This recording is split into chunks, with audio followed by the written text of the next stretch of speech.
hoje aqui a gente se reuniu para conversar um pouco sobre os resultados do que foi a modelagem de curso por competência e avaliação por rúbrica. Dessa experiência, a gente formou 8 professores de mestrado e doutorado na tutoria e na docência digital. Essa é uma das estratégias que os programas de pós-graduação do Brasil utilizam para formar professores. E por quê? Porque a maioria de nós que atua no ensino superior, nas diferentes áreas do conhecimento, a gente dorme estudante e acorda professor. E no dia a dia vai aprendendo na sua didática a partir de experiências do que já vivenciou com os seus professores anteriormente. Então, nesse sentido, é que hoje a gente vem contar para vocês a estratégia utilizada na formação de estágio docência de cursos que não trabalham com a formação docente, como é o caso da licenciatura e pedagogia.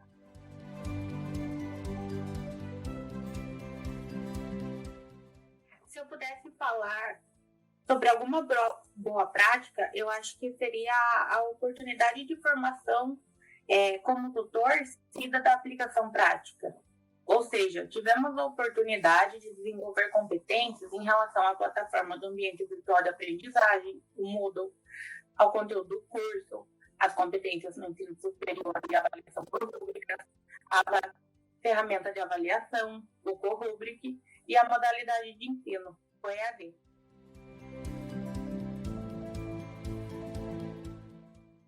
Ao indicar as principais tecnologias e as suas funções, digo que as utilizadas para o desenvolvimento e a gestão do curso foram concentradas nas comunicações e interações na plataforma Moodle.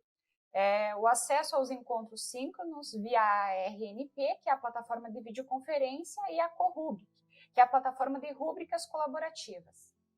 Além disso, nós utilizamos outras tecnologias para auxiliar nesse processo, como, por exemplo, o Google Drive, que foi utilizado para a produção colaborativa de conteúdo e materiais para o curso e também para a gestão do curso, o WhatsApp e e-mail, que foram as ferramentas utilizadas para a comunicação do grupo, e também a ferramenta NVivo, que foi utilizada para a análise dos resultados.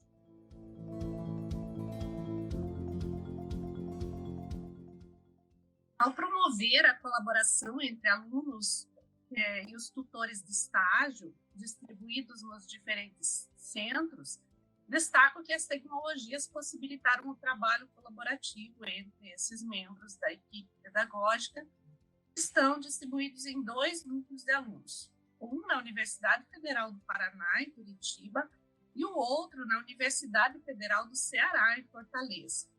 Instituições que estão distantes 4.000 quilômetros.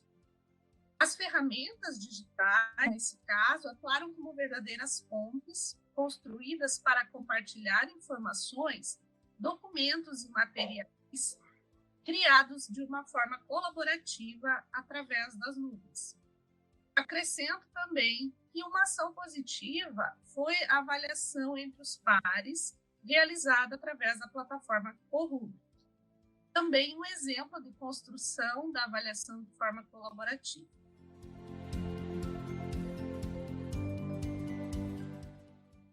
O fato de o curso acontecer nesse período de pandemia trouxe ainda mais atratividade.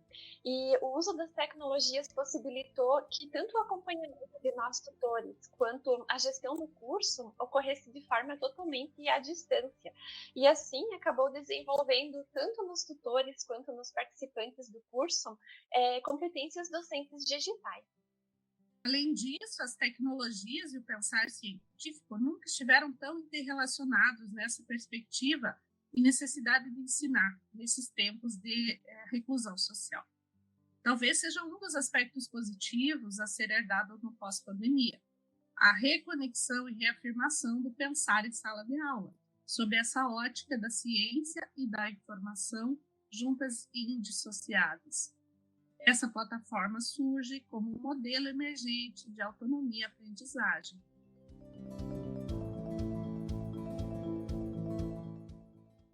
dos pontos positivos, também existiram algumas dificuldades.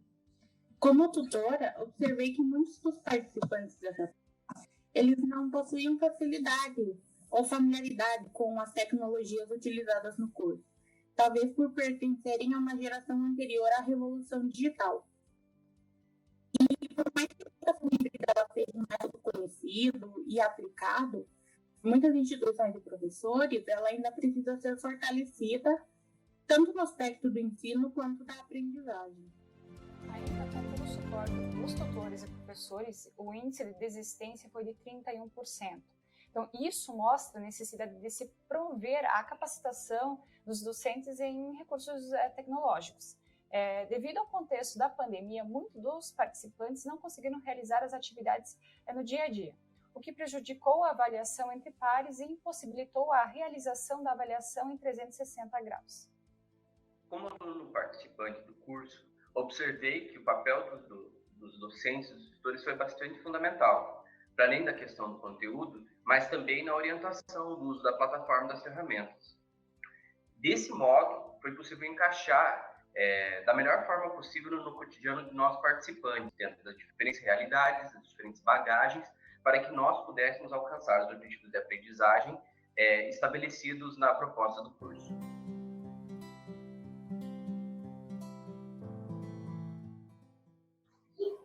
Após finalizar o estágio, eu considero que antes de utilizar essas ferramentas tecnológicas, é imprescindível que a próxima geração, né, de professores receba um treinamento prévio para ter domínio sobre as ferramentas tecnológicas, para que elas sejam, além de mediadoras, também instigem mudanças no próprio processo de ensino-aprendizagem. Né? O que aconteceu conosco na experiência de tutoria do curso de modelagem de curso de competência e avaliação do nível. Né?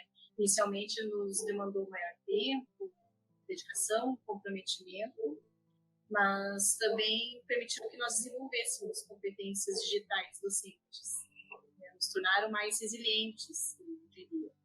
E, sem dúvida, vão trazer reflexos na nossa própria prática docente futura. Para finalizar o relato dessa experiência, né, a gente observa que houve uma ressignificação de todo esse processo de aprendizado durante esse curso. Os docentes que participaram, que eram de várias áreas, saíram convencidos de que precisam adotar tecnologias para suas práticas educacionais. E os alunos que aqui participaram desse momento de reflexão comprovam que no futuro nós teremos uma geração de professores que vão saber dominar essa tecnologia e conversar com as futuras gerações sabendo qual é a linguagem mediática que eles falam, né? Então, assim que a gente finaliza, e no make-off vocês vão ver que a gente tentou muito, além dos vários roteiros, dos textos, de tudo que foi construído em conjunto para, ao final, chegar ao resultado desse vídeo. Fechou? Beleza! Eu acho que agora ficou melhor essa. Eu também acho. Dá para trabalhar tudo. Tirar as olheiras. Pode fazer o make-off, pode deixar essas imagens aí, essas coisas no make-off, lá para o final da gravação, quando vai passar nos créditos, o make-off dessa bagunça aqui, ok? Pode deixar lá.